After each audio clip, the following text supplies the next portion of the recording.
Greetings to everyone. This is Parth from Example, a student-driven platform to help you crack your entrance exams hassle-free. Today we have Dr. Aman Agarwal with us, currently in first year MBBS and pursuing his degree from the prestigious UCMS College. It's a pretty renowned college which needs no introduction, and it goes without saying the level of effort required to get in. He has also cleared JEE mains with a rank of 2831. Very hearty congratulations, Dr. Aman Agarwal, for your achievement. I'm sure the journey must not have been easy. So, without any further ado, let's start with the interview. So, my first question to you is, what motivated you to aspire to become a doctor? Basically, to become a doctor, what aspired me was like there was three, four foremost things. First thing was that it provides you an opportunity to help the patients out there and the needy ones. Second one was that it provides a financial stability in your life, which is mostly required in these days. So these two things were basically the foremost things that inspired me to become a doctor. That's a pretty logical answer. Okay, Yeah. what method of study did you adopt? Basically, I didn't use any coaching like for Akash and Jay, for Akash or Fiji. I basically used platforms like YouTube and E2's lectures to pursue my preparation for NEET. I basically used question banks from the internet, like NEET prep question banks from Dr. Aryan Raj Singh, and some questions from Example, your app. And I also used certain extra books for my question bank. Yeah. Okay, so what did your typical day look like while preparing? My typical day was like yeah, like let me start from the beginning. I was in class 11 when I started my NEET preparation in the month of like June or July. So basically I started my preparation and I used to get the thought कि भाई बहुत मुश्किल है, अच्छे से पढ़ाई करनी पड़ेगी. तो जब स्टार्ट हुआ था तो स्टार्टिंग में तो मतलब बस फिजिक्स के क्वेश्चंस करते थे, तो लगता था कि हाँ हो जाएगा. बट एक टाइम पे एक फील आ चुकी थी कि मतलब नहीं हो सकता, कुछ एक रेगुलर पैटर्न से पढ़ना पड़ेगा. तो मैंने मैंने क्या किया था 11th क्लास में फिजिक्स वाला प्लेटफॉर्म से यूट्यूब से मैंने लेक्चर्स देखना स्टार्ट किया था. लेक्चर्स देखने स्टार्ट किए थे, लाइक फिजिक्स और केमिस्ट्री के लेक्चर्स मैं वहीं से देखे थे ज़्यादातर. उसके बाद लेक्चर्स देखते गए 11th के. और फिर बायोलॉजी तो खुद से ही करते थे. बायोलॉजी इस टाइम 11th में हम खुद से ही करते थे. तो फिजिक्स केमिस्ट्री 11th की होती गई. फिर 12th में आए. 12th में आने के बाद लगा कि 11th में करा तो है बट ज़्यादा कुछ नहीं हुआ. लेकिन 11th हमेशा एक बहुत ज़्यादा वीक पोर्शन रहता है हर बच्चे का जो एग्जाम की प्रिपरेशन करता है.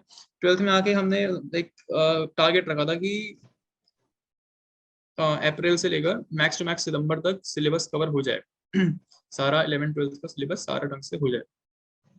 तो 12th तक सारे लेक्चर्स देखे फिजिक्स केमिस्ट्री के. और फिर बायोमेंटर्स देखना स्टार्ट किया था. बायोमेंटर्स के लेक्चर्स डॉक्टर जितेंद्र धरावत से, उन्होंने बायोमेंटर्स में बायोलॉजी के लेक्चर्स काफी अच्छे लिए हैं, तो उनसे बायोलॉजी का सितंबर तक सारा कोर्स कंप्लीट करने की कोशिश करी और सारा हो भी गया बढ़िया से. लेकिन एक प्रॉब्लम थी मेरे साथ कि मैंने सारे लेक्चर्स देख लिए थे बट क्वेश्चन प्रैक्टिस बिल्कुल नहीं करी थी, बहुत कम प्रैक्टिस करी थी, क्योंकि टाइम ही नहीं मिलता था कि हम क्वेश्चन प्रैक्टिस करके लेक्चर्स के साथ साथ.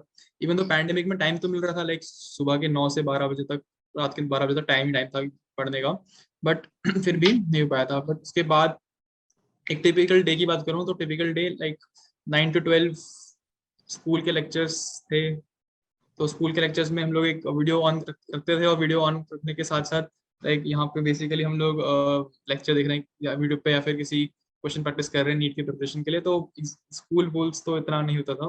उसके बाद 12 o'clock के आसपास छुट्टी आती थी तो 1 घंटा रेस्ट वेस्ट कर लिया. फिर 1 से 4 बजे तक बायो पढ़ ली. 5 to 8 फिजिक्स के क्वेश्चन प्रैक्टिस कर लिए. 9 to 12 केमिस्ट्री क्वेश्चन कर लिए. बेसिकली इस तरह से कर सकते थे. या फिर मेरा एक, वैसे मैं तो एक दिन में सिर्फ एक ही सब्जेक्ट उठाता था, ज्यादा से ज्यादा 2 सब्जेक्ट. और एक दिन में उतना ही, जैसे कि रोज लाइक 200 क्वेश्चन 250 क्वेश्चन इतने करने की कोशिश करते थे. बस ऐसे ही जाता था, ऐसे ही होता गया. फिर सितंबर तक सारा सिलेबस हो गया था. फिर एक साल मैंने आपको दिया कि इंप्रूवमेंट करते हैं मार्क्स के अंदर. तब मेरा स्कोर करीबन 560 580 बैठ रहा था मॉक टेस्ट के अंदर. फिर मैंने मॉक टेस्ट लगाना स्टार्ट किया, थोड़े बहुत एग्जाम्पल से, थोड़े बहुत नीट प्रेप के क्वेश्चन, नीट प्रेप्स के जो डॉक्टर आर्यन राज सिंह का जो क्वेश्चन बैंक है हाई यील्डिंग टेस्ट सीरीज, उसका थोड़ा बहुत क्वेश्चन बैंक प्रैक्टिस करें. तो धीरे धीरे स्कोर बढ़ता गया. हम लोग खुद भी प्रैक्टिस करते गए क्वेश्चंस. तो 560 से 656 स्कोर था मेरा नीट में. उसको इम्प्रूव करते गए. और बेसिकली साथ साथ जो थ्योरी है आजकल, जैसे कि नीट में बायोलॉजी तो आ ही रही है बहुत ज्यादा डीप में, बट फिजिक्स और केमिस्ट्री जैसे कि बहुत ज्यादा लाइन लाइन बाय लाइन आ रही है इनऑर्गेनिक केमिस्ट्री में, ऑर्गेनिक केमिस्ट्री में, तो उसको भी साथ साथ देखते गए और इससे फिर स्कोर काफी हद तक बढ़ गया। हम्म। काफी बिजी शेड्यूल था आपका। सो हाँ। What is your weakest area and how did you manage to overcome it? Basically it's a very interesting question. लोगों का वीकेस्ट एरिया हमेशा फिजिक्स होता है, मेरा सबसे वीकेस्ट एरिया बायोलॉजी था। लाइक बायोलॉजी मेरे को मतलब याद ही नहीं रहते, याद भी रहती थी तो लगता था कि मतलब क्वेश्चंस नहीं हो रहे, बहुत धीरे धीरे सॉल्व हो रहे हैं। तो माय स्ट्रॉन्गेस्ट पोर्शन वाज, मेरे उल्टा ही ऑर्डर था मेरा, my strongest portion was physics. Like I secured 70 marks out of 120 in J advance.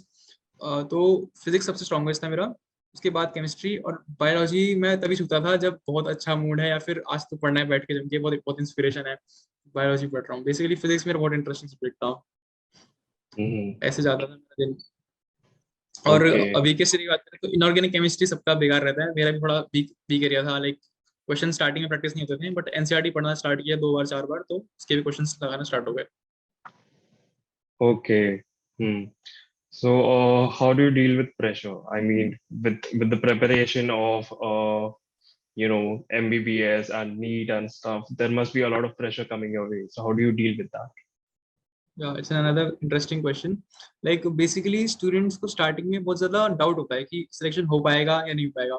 मेरा स्टार्टिंग से ये एटीट्यूड था कि सिलेक्शन तो होना ही होना है, होना ही होना है, गारंटी होना है। मेरा स्टार्टिंग से एटीट्यूड था, मतलब मेरे को इतनी कॉन्फिडेंस था या शायद ओवर कॉन्फिडेंस था, बट मेरे को गारंटी था कि सिलेक्शन तो हो ही जाएगा।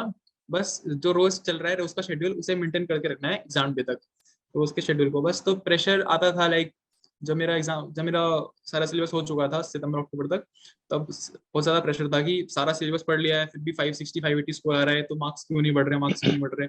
इवन मेरे नीट से 2 महीने पहले तक भी स्कोर शायद 620 तक ही जा रहा था, 620 630। तो Hmm. बहुत ज्यादा प्रेशर आता था कि इतने में तो गवर्नमेंट कॉलेज ही मिल पाएगा, सिर्फ दिल्ली में कॉलेज मिलना तो पॉसिबल ही नहीं हो पाएगा। तो उस टाइम प्रेशर था, बट ये था कि अब जितना जितना आप कर सकते हो, लाइक जितना मैं कर सकता हूँ उतना ही करूंगा ना। तो प्रेशर की बात नहीं थी, बहुत लॉजिकल थिंकिंग थी, जितना मैं कर सकता हूँ उतना कर सकता हूँ, अब नहीं हो पाएगा तो नहीं हो पाएगा, होगा होगा तो होगा। लेकिन ये था कि सिलेक्शन हो जाना चाहिए at the Hmm. Last. Confidence is the key to success. Confidence the key success. Okay. So, what difficulties and problems did you face while preparing? Problems तो यही थी कि बेसिकली जैसे कि मेरे को एज सच कभी महसूस नहीं हुआ कि मुझे आकाश या फिर जी नहीं गया, ऐसे इंस्टीट्यूट्स में नहीं गया तो मेरे को कोई बेसिक कोई बहुत बड़ी प्रॉब्लम फेस हुई हो। मेरे को लगता था कि बहुत ज़्यादा टाइम ही बच रहा है मेरा यहाँ जाने से, जाने आने में 2 घंटे वेस्ट, मतलब जाने आने में 2 घंटे वेस्ट।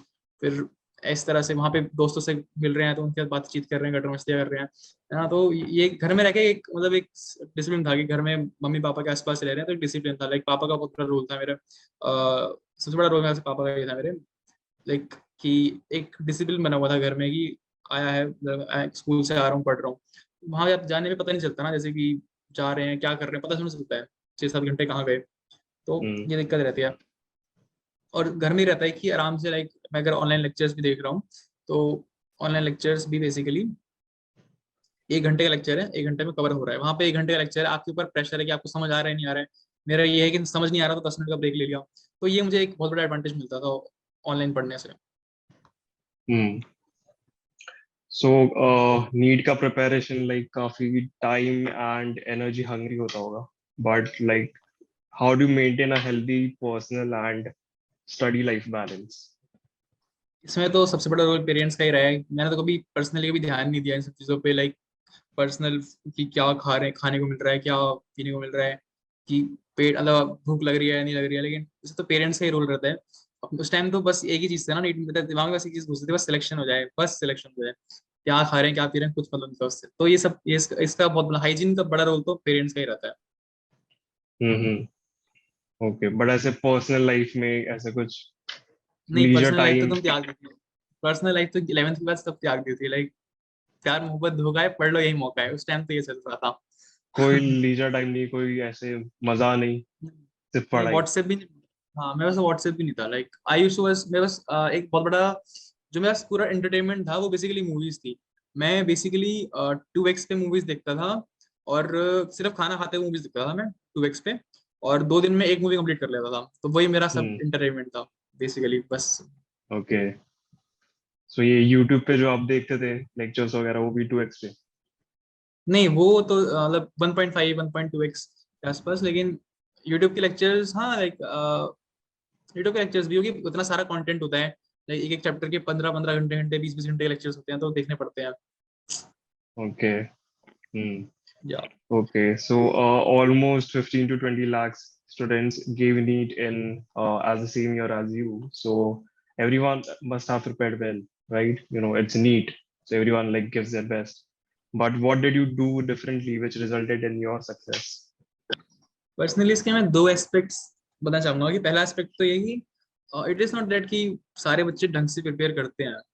लाइक अगर मैं आपको एक सर्वे के हिसाब से बताऊं या फिर एक रिजल्ट का बताऊं, तो नीट में पासिंग मार्क्स आई थिंक 150 140 के आसपास होते हैं, मेरे को ढंग से आइडिया नहीं है, बस 720 में से। और हाफ लाइक 50% क्राउड वो भी नहीं क्रॉस कर पाती। तो basically everyone is not prepared well. Like my father used to say कि सिर्फ स्टार्टिंग के 60 70 थाउजेंड जो स्टूडेंट्स हैं उन्हीं में कंपटीशन है मेनली। बाकी सब तो बेसिकली उनका ज्यादा कुछ ध्यान नहीं है, मतलब बेसिकली उनका बेसिकली प्राइवेट कॉलेज में बीडीएस में इंटरेस्ट हो सकता है। लाइक मेरा इंटरेस्ट स्टार्टिंग से एमबीबीएस में ही था, from a government medical college of Delhi, Delhi foremost. तो ये था मेरे दिमाग में कि जब ज्यादा मतलब स्टार्टिंग से मेरे दिमाग में भर रखा था कि मतलब एक था कि ज्यादा बच्चा है ही नहीं। जब एक इतना नंबर कभी फील नहीं हुआ कि इतना नंबर 16 16 लाख 18 लाख कभी फील नहीं हुआ। आई वाज लाइक सिर्फ 60 70 थाउजेंड बच्चे हैं, उन्हीं में से स्टार्टिंग में 1000 2000 3000 बच्चों में से आना है, ठीक है। और दूसरी बात, दूसरा एस्पेक्ट था कि इवन दो 15 20 लाख बच्चे बैठ भी रहे हैं, तो इट डिटरमाइंस ऑफ कॉन्फिडेंस ना, कि आपको कितना कॉन्फिडेंस है अपने ऊपर कि आप 15 20 लाख में से स्टार्टिंग के 3 4 हजार में आ पाओगे नहीं आ पाओगे। मेरे को तो पूरा भरोसा था कि मैं स्टार्टिंग में 1000 में आऊंगा, इवन तो मेरी रैंक 3000 थी, और मेरे को स्टार्टिंग से भरोसा था कि 1000 के अंदर आऊंगा या 500 के अंदर आऊंगा 2000 के अंदर आऊंगा, है ना। तो स्टार्टिंग से ही मेरे को कॉन्फिडेंस था। और दूसरी बात डिटर्मिनेशन होती है कि अगर जिंदगी में सिर्फ 2 ही साल मतलब मेहनत करनी है तो बढ़िया से मेहनत करते हैं, है ना। 2 साल में 2 साल ही तो करना है बस। लाइक बहुत लोगों को डाउट होता है कि यार 2 साल बाद भी तो एमबीबीएस में पढ़ना ही पड़ेगा। एमबीबीएस में बहुत पढ़ना पड़ता है, मैं बहुत पढ़ना पड़ता है, मजाक से बहुत पढ़ना पड़ता है, बट थिंग इज कि उसके साथ बहुत मजे होते हैं। लाइक लाइफ बहुत ज्यादा बैलेंस और अनबैलेंस साथ में जाती है। लाइक लेकिन सब कुछ मैनेज हो जाता है। लेकिन ये जो प्रीशियस टाइम है ना 11 12 या उसके बाद जो ड्रॉप ईयर होता है, ये सबसे ज्यादा प्रीशियस ईयर होता है। यहाँ पे अगर मेहनत कर ली तो लाइफ सेट है, मतलब लाइफ सच में सेट है, Hmm. I think. Very interesting answer. या Okay. So future NEET aspirants would love to know कि आपके पेरेंट्स का रिएक्शन क्या था जब उनको पता चला कि आपने बेसिकली इतना। हाँ। हाँ बेसिकली नीट का तो पता ही था। मैं आपको बताता हूँ जेई का, क्योंकि नीट का तो एक्चुअली बहुत सिंपल सा रिएक्शन था। नीट में मैं क्या कहते हैं देने एग्जाम देने गया था, एग्जाम दे के बाहर आया, मैंने कुछ मार्क्स बताए, उतने उसी के आसपास मार्क्स भी आ गए थे। तो उसको ऊपर से क्या था ना कि नीट में मॉक टेस्ट भी दे रहे थे, तो मॉक टेस्ट में पता चलता रहता है कि मॉक टेस्ट में इतने मार्क्स आए हैं तो एक्चुअल एग्जाम्स में इतने आएंगे। तो धीरे धीरे मतलब हैप्पीनेस की स्टडी ग्रोथ हुई थी मेरे घर पे, कि धीरे धीरे खुश हो रहे हैं। हाँ लाइक 620 मार्क्स थे उस दिन, आज 630 आ रहे हैं, तो थोड़ा खुशी आया। तो स्टडी ग्रोथ हुई थी, है ना। लेकिन जो द मोमेंट आई रिमेम्बर कि जो सबसे ज्यादा खुशी का मौका था, लेकिन जब मेरा जेई मेंस का रिजल्ट आया था तो I was expecting a rank around 6000, और मेरी रैंक 2800 थी। तो उस टाइम तो मतलब पागल ही हो गए थे घर वाले एकदम। हम लोग नाच रहे थे, हम लोग ड्राइंग रूम में, मतलब जैसे रिजल्ट देखा मैंने देखा कि 2831, मैं तो मतलब हम तो नाचना स्टार्ट कर दिया हमने। मतलब एक बिल्कुल अनएक्सपेक्टेड रैंक थी, आई वाज एक्सपेक्टिंग 5000 6000 रैंक। तो वो मोमेंट मुझे याद है। और नीट में तो स्टडी ग्रोथ थी हैप्पीनेस की, बेसिकली ये था। Okay. Hmm. Yeah. How did you manage everything along with the preparation as the paper pattern had a sudden change just 2 months prior to the exam? Yeah, so you said कि how do I manage the things with NEET, yeah. Hmm. So इसके भी दो aspects हैं मेरे पास। Basically पहला aspect तो ये था कि जो नीट का जो पैटर्न चेंज हुआ था, लाइक Hmm. दो चीजें हुई थी ना, नीट पैटर्न चेंज हुआ था। तो जो Hmm. नीट का पैटर्न चेंज हुआ था उससे मेरे को फायदा ही हुआ था बेसिकली। उससे क्या हुआ था कि बस ऑप्शंस आ गए थे कि ऑप्शन है आपके पास कि आप 15 में से 10 क्वेश्चन करने हैं आपको बेसिकली, है ना। फिजिक्स में, केमिस्ट्री में, बायो बॉटनी में, zoology में। तो इससे ऑप्शन से क्या हुआ था कि मेरे 20 25 मार्क्स इंक्रीज हो गए थे। लाइक 630 मार्क्स आ रहे थे मेरे इस पैटर्न के चेंज से पहले अराउंड, और उसके बाद 650 660 टच होने स्टार्ट हो गए थे। तो इस पैटर्न से मुझे फायदा ही हुआ था बेसिकली, पहली बात तो। और दूसरी बात ये था कि इससे क्या था कि टाइम थोड़ा बचना स्टार्ट किया था, कि अगर लग रहा है कि कोई क्वेश्चन बड़ा है, मतलब इस पैटर्न से लोगों का टाइम बढ़ता ही है कि टाइम कम शॉर्ट पड़ रहा है, पर मेरे को जल्दी हो रहा था मेरा एग्जाम, क्योंकि पता चल रहा था क्वेश्चन का मुंह देख के पता चलता था कि हाँ ये तो क्वेश्चन तो 2 मिनट में हो जाएगा या फिर आधा 30 सेकंड में हो जाएगा, ये पता चलना स्टार्ट हो गया था। तो एक तो ये था, और दूसरी बात सेकंड चीज हमने बोला कि how do I manage other things with NEET. तो इसका भी बहुत इंटरेस्टिंग सा आंसर है। उस टाइम तो नीट के अलावा कोई दूसरी चीज ही नहीं थी जिंदगी में, सिर्फ NEET NEET NEET NEET. Like like जो मेरे टीचर हैं जिन्होंने को पढ़ाया है, अलग पांडे सर, फिजिक्स वाला सर, उनका एक लाइन थी जिसने मेरे को बहुत मोटिवेट किया था कि एक मिनट कि अभी मतलब ऐसे था कि हम बेसिकली पढ़ाई को मैनेज करते हैं, बेसिकली हम लोग पढ़ाई को मैनेज कर रहे हैं लाइफ के साथ। उन्होंने कहा था कि तुम्हें लाइफ को मैनेज करना है पढ़ाई के साथ। हाँ, तो लाइक लाइक उन्होंने जब समझाया तो उन्होंने बोला था कि अगर मतलब नहा रहे हो तो फॉर्मूले याद कर लिए, अगर ब्रश कर रहे हो तो हाथ में कॉपी से कुछ नोट्स राइज कर लिए, खाना खा रहे हो नोट्स राइज कर लिए।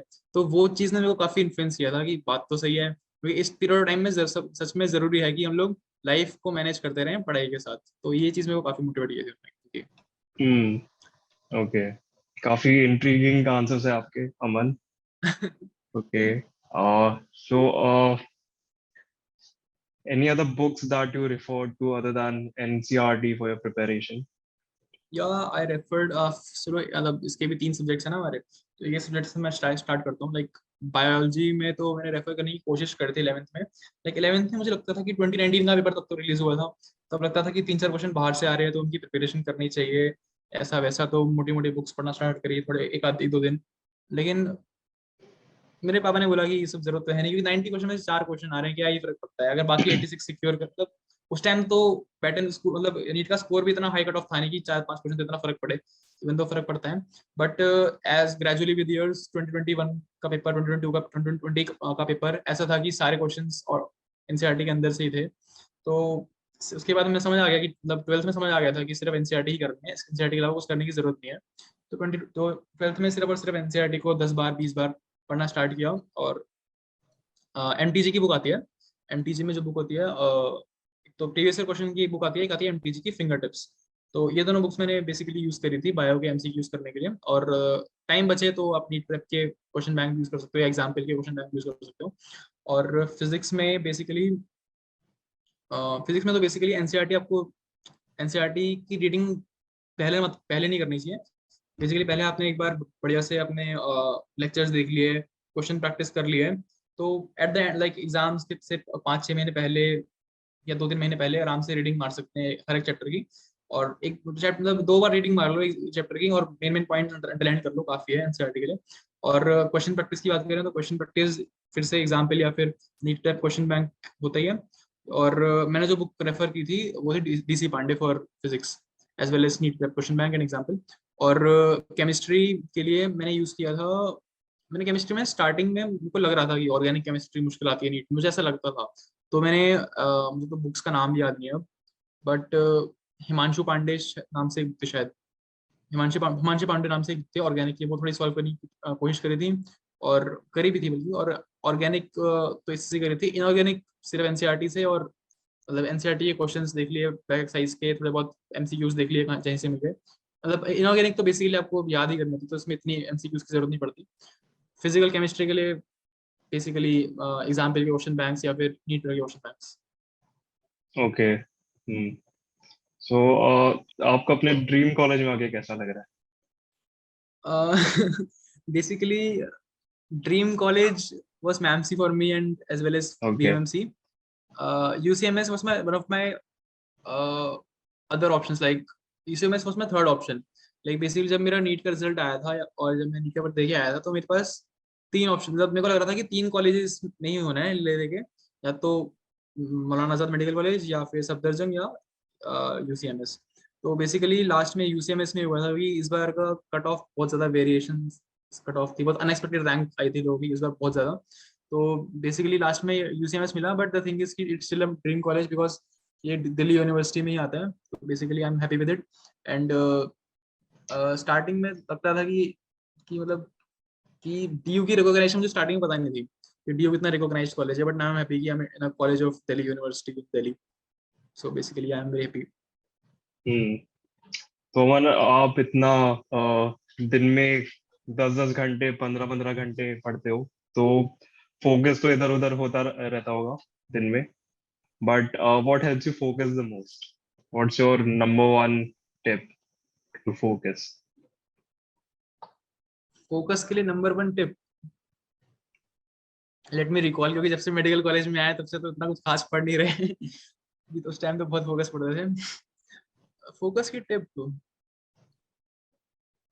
फोकस की टिप तो यही है कि जो फोकस तभी होता है जब बेसिकली जब आप जो पढ़ रहे हो या फिर आप जो भी चीज कर रहे हो आपको उसमें मजा आ रहा हो, है ना. अब बिना आपको मजा नहीं आ रहा है और आप पढ़े जा रहे हो तो उसमें तो फोकस होना ही नहीं है.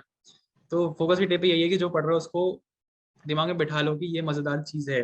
बेसिकली मेरे को फिजिक्स बहुत इंटरेस्टिंग लगती थी, केमिस्ट्री इंटरेस्टिंग लगती थी, बायो इतनी इंटरेस्टिंग लगती थी, बट फिजिक्स केमिस्ट्री बहुत इंटरेस्टिंग लगती थी, इसलिए मैं उसमें बहुत ज्यादा फोकस रहता था.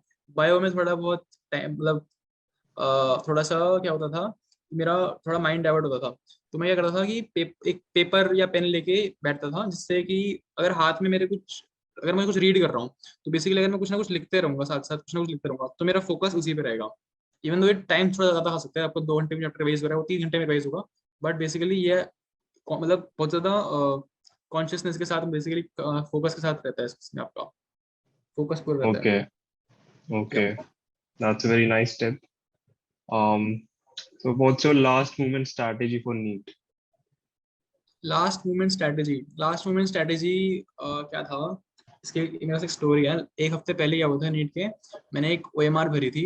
लाइक मैंने एक मॉक टेस्ट दिया था, उसमें मेरी 6-7 OMR में ही गलतियां हुई थी. लाइक 30-40 मार्क्स अगर OMR में गलत हो जाए तो बहुत, रैंक तो इतने वेरी हो सकते हैं कि दिल्ली से बाहर जाना पड़ सकता है. तो इतना वेरिएशन हो जाता है मार्क्स पे, 30-40 मार्क्स पे.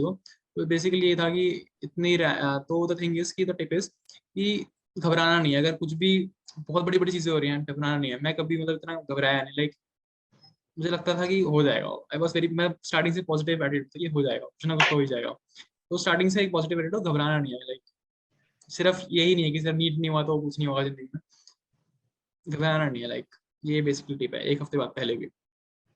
और लास्ट Okay. मोमेंट स्ट्रेटेजी कि लास्ट मोमेंट पे तो मतलब नया वे रिवाइज कर सकते हो तो कर लो. नया वे तो मैं मतलब इतना प्रेफर नहीं करता मैं. लास्ट मोमेंट पे ढंग से मतलब जो इतना हो सकता है रिवाइज कर लो. कि नया इसलिए नहीं बोलता बेसिकली क्योंकि अगर नया रिवाइज करोगे तो वो एक चैप्टर 4 घंटे लेगा आपके, और अगर रिवाइज करने बैठोगे तो 4 चैप्टर 4 घंटे में रिवाइज हो जाएंगे. बेसिकली लास्ट मोमेंट पे तो रिविजन करना चाहिए. और रिवीजन अगर बढ़िया से हो, रिवीजन तो हो जाना चाहिए बढ़िया से. तो बस लास्ट में 1-2 हफ्ते क्या होना चाहिए कि आप रोज एक टेस्ट 2 टेस्ट देते रहो, वो भी उसी टाइमिंग के 2 से 5 के अंदर, टाइमिंग के अंदर ही, ताकि आपका जो बेसिकली आपका सर्कैडियन रिदम है वो आपकी स्टिमुलेट होते रहे, और ताकि आप मतलब बेसिकली ताकि आप 2 से 5 ही आपको एग्जाम देना है वहाँ पे जाके. तो इसलिए आप 2 से 5 ही रोज टेस्ट दो. एक टेस्ट तब दे दो या शाम को दे सकते हो दे दो. और रोज टेस्ट देने चाहिए, 1-2 हफ्ते पहले स्टार्ट हो जाना चाहिए रोज टेस्ट. और उसको बढ़िया से एनालाइज करो. मैं बेस मिस्टेक वॉज कि मैं ढंग से एनालाइज ही नहीं कर पाता था कि मैंने क्या गलती करी है. तो बढ़िया से एनालाइज करना चाहिए. और टेस्ट देने के बाद थोड़ा चिल मारना चाहिए. लाइक 5-10 मिनट 15 मिनट, यानी कि टेस्ट देने के बाद सीधा एनालाइज करना स्टार्ट कर दिया. ये टिप रहती है मेरी. ओके. हम्म. तो अमन, अगर आपको एडवाइस देना हो 11th स्टैंडर्ड, 12th स्टैंडर्ड और रिपीटर्स को, तो आप क्या एडवाइस दोगे? 11th सबकी अलग अलग एडवाइस रहेगी. 11th के स्टूडेंट्स को तो एडवाइस मेरी यही रहेगी कि इवन दो उन्हें लगता है कि 10th निकाल के आए हैं, अभी बहुत कुछ किया है, थोड़ा आराम करते हैं, लेकिन आई थिंक जो मेरा हिसाब से जो लाइफ की one of the most important class, even important then for MBBS, is 11th class. क्योंकि 11th क्लास आपकी डिसाइड करती है काफी हद तक कि जिंदगी में आगे क्या होने वाला है. बेसिकली मेरी 11th क्लास स्टार्टिंग में बहुत अजीब थी. लाइक स्टार्टिंग में मेरी, मैं डिस्क्राइब ही नहीं कर सकता, इतनी अजीब लाइफ थी मेरी स्टार्टिंग के 4-5 महीने. अ, लेकिन उसके बाद क्या हुआ कि थोड़े चेंजेस आए घर, मतलब पापा मम्मी ने समझाया, है ना. उसके बाद पढ़ना स्टार्ट किया, फिर यूट्यूब पे लेक्चर देना स्टार्ट किया. उसमें मेरे को इंटरेस्ट आने लगा, बेसिकली फिजिक्स केमिस्ट्री में इंटरेस्ट आने लगा, क्वेश्चन सॉल्व करना स्टार्ट किया. तो बेसिकली उससे क्या कहता है कि सबसे पहले तो टिप यही रहेगी कि 11th क्लास इवन दो बहुत कड़वा सच है कि बहुत ज्यादा यार मतलब सिलेबस होता है. 10th के बाद आते हैं, बहुत कम टाइम मिलता है, 10-11 महीने मिलते हैं मुश्किल से. Like 11th class I think 1.5 साल मिलना चाहिए, इतना कोर्स है, इतना सारा कोर्स है उसके अंदर। तो इवन ऐसा है, बट 11th क्लास में जिसने हैबिट बना ली कि 4 से 12 रोज 8 घंटे 7 घंटे पढ़ना ही पढ़ना है, लाइक मेरा 4 से 12 रहता था, तो उससे क्या होता है कि रोज 7-8 घंटे पढ़ने की आदत डालो अगर आप 11th क्लास में, तो काफी चांसेस हैं कि सिलेक्शन हो ही जाएगा नीट में। तो 11th से अगर आदत बन जाती है, लाइक मेरी 11th से आदत बन गई थी, तो 12th में कोई इतनी दिक्कत नहीं आई थी रोज पढ़ने में, क्योंकि जब 11th मेरे सबसे बड़ा एक एडवांटेज मिला था मेरे को, 12th में पैंडेमिक आ गया था, तो पूरा टाइम मिलता था पढ़ने के लिए। तो बेसिकली सिटिंग अरेंजमेंट आपकी वजह से उसकी आदत लग जानी चाहिए 11th में। हम्म। सो अमन, सिली मिस्टेक्स तो काफी कॉमन होती है, बट हाउ डू बी बहुत mindful of them? Silly mistakes तो बहुत कॉमन होती है, लाइक इवन मेरे नीट के एग्जाम में भी मेरे से 2 सिली मिस्टेक्स हुई थी। तो सिली मिस्टेक्स तो होंगी ही होंगी, लेकिन सिली मिस्टेक्स तो गारंटी होंगी। सिली मिस्टेक्स तो गारंटी ही होती हैं, सबके साथ होती हैं, एक नहीं तो दो, सबके साथ होती ही होती हैं। तो बेसिकली उसके लिए टिप यही होती है कि सिली मिस्टेक्स रिड्यूस करनी चाहिए। हमें ये नहीं सोचना चाहिए कि सिली मिस्टेक हो ही ना, ये तो पॉसिबल ही नहीं है कि ना ही हो। सिली मिस्टेक्स रिड्यूस रखनी चाहिए हमें, लाइक 6-7 सिली मिस्टेक्स 4-5 ले आओ, 2-3 ले आओ, है ना। बेसिकली एग्जाम हो जाए तो उसको एनालाइज करते रहो, और पेपर देते हुए मतलब सबसे ज्यादा ध्यान देना चाहिए जो इजी क्वेश्चंस होते हैं, इजी क्वेश्चंस में मतलब ज्यादातर इजी क्वेश्चंस में ही सिली मिस्टेक होती है। इजी क्वेश्चन में 2-3 सेकंड एक्स्ट्रा चल जाए, बट कोई सिली मिस्टेक ना हो, बेसिकली ये टिप रहती है। Okay. So, what role has peer-to-peer learning played in your life at MBBS? As basically prior studies में मेरा पीयर टू पीयर का इतना रोल तो रहा नहीं है, कि मैंने से बताया कि मैं घर पे ही पढ़ा करता था, मैं सेल्फ स्टडी करता था। तो लाइक स्कूल में थोड़ा बहुत इंटरेस्ट था, लाइक स्कूल में 2-3 बच्चे थे वो ऐसे इंस्टीट्यूशन में आप जाया करते थे, तो थोड़ा बहुत प्रेशर वहां से था कि और लोग भी प्रिपेयर कर रहे हैं नीट और जेई के लिए। बट इतना कुछ खास पीयर टू पीयर नहीं था, क्योंकि सबसे इम्पोर्टेंट होता है कि ये जो पीयर टू पीयर होता है ना, ये बहुत हद तक आपको पीछे करने की कोशिश करता है। इससे ज्यादा, उससे बहुत ज्यादा प्रेशर आता है कि वो लोग भी तो प्रिपेयर कर रहे हैं, उन लोगों को भी बहुत कुछ आता है, सिर्फ मैं तो प्रिपेयर कर नहीं रहा। बेसिकली इससे जो वो एक फीलिंग होती है ना कंपटीशन की, सिर्फ मुझे अच्छे मार्क्स लाने हैं, कि मतलब मेरा मुझे ये था कि मुझे इतने मार्क्स लाने हैं, लाइक मेरा कभी रोल नहीं था कि मुझे इतनों को पीछे करना है, मेरा था कि मुझे 650 स्कोर करने हैं, 670 स्कोर करने हैं, मेरा ये रोल था। तो पेयर टू पेयर बेसिस से थोड़ी दिक्कतें होती हैं कि उससे क्या होता है कि आपको बेसिकली लगता है कि यार वो लोग भी तो तैयारी कर रहे हैं, उनका भी सिलेक्शन हो जाएगा, मेरा होगा नहीं होगा। तो वो थोड़ा ऐसा रहता है। और एमबीबीएस में जो रोल रहता है पेयर का, वो तो बहुत इंटरेस्टिंग है। आपको एमबीबीएस में जो पेयर टू पेयर का रोल होता है ना, वो आपको एक्सपीरियंस करना चाहिए। तो मैं बोलूंगा कि जल्दी से नीट क्लियर करो और एक्सपीरियंस करो उसको। okay. So, Aman, what are your future plans? Like, what interests you the most? What interest me the most is कि अभी तो फ्यूचर प्लान्स बहुत स्टडी चल रहे हैं, like I am in first year MBBS. तो अभी तो ये है कि पहले एमबीबीएस हो जाए, फिर नीट पीजी की तैयारी करेंगे, फिर कोई अच्छी ब्रांच लेंगे मेडिसिन में, फिर परस्यू करनी है आगे कॉलेज की। बट थिंग इसकी इमीडिएट फ्यूचर में फर्स्ट ईयर में तो बस कुछ खास प्लान्स नहीं है, दोस्तों के साथ मजे करने, और जो 2 साल इतने ज्यादा प्रेशर में रहे हैं, तो उसको थोड़ा रिलीज करने के लिए, थोड़े मजे करने के लिए स्टार्टिंग का फर्स्ट ईयर, फिर सेकंड ईयर से स्टार्ट कर देंगे पीजी की तैयारी। Okay. या So what do you like the most about Example app? I like the most about example app की जो आपकी जो नोट्स, एग्जाम्पल की जो नोट्स हैं, वो बहुत ज्यादा कंसाइज हैं और इट कवर्स एवरीथिंग।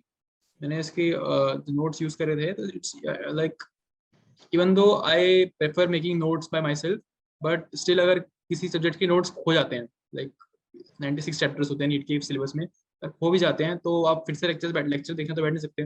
तो एग्जाम्पल के जो नोट्स हैं वो आपको इस तरह से मदद कर सकते हैं, और क्वेश्चन बैंक काफी अच्छा है। Okay. Okay.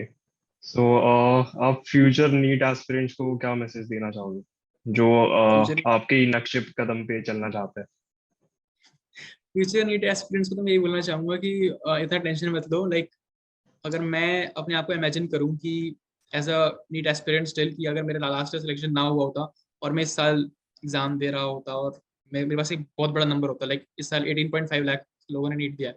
धीरे धीरे कंपटीशन बढ़ रहा है और गवर्नमेंट सीट्स इतनी इंक्रीज नहीं कर रही हैं प्रपोर्शनेटली। तो ये था कि मैसेज यही है कि 2 ही साल है या फिर 1 ही साल है, इसमें ढंग से मेहनत करनी है और मजे लेके पढ़ाई करनी है। लाइक मैंने कभी सोचा नहीं कि मतलब आज तो यार 8 घंटे पढ़ाई करनी पड़ेगी। लाइक मजे लेके पढ़ाई करनी है, फिजिक्स केमिस्ट्री बायो सब मजे लेके पढ़ाई करनी है। लाइक कुछ जानने को मिल रहा है, बेसिकली तो 3 इडियट्स का डायलॉग है शायद, कि रोज कुछ नया जानने को मिल रहा है, तो इस एटीट्यूड से पढ़ाई करनी चाहिए। Okay. Okay. Very amazing answer. Okay, so with this, we come to an end to our interview. Thank you so much, Dr. Aman Agarwal. It was a pleasure talking to you. This was very insightful, and we hope that the students must have learned a lot of things from this session and will surely implement all these tips and guidelines in their preparation. It was a very enlightening interview. Thank you for making time for the students today. We wish you all the very best for your future.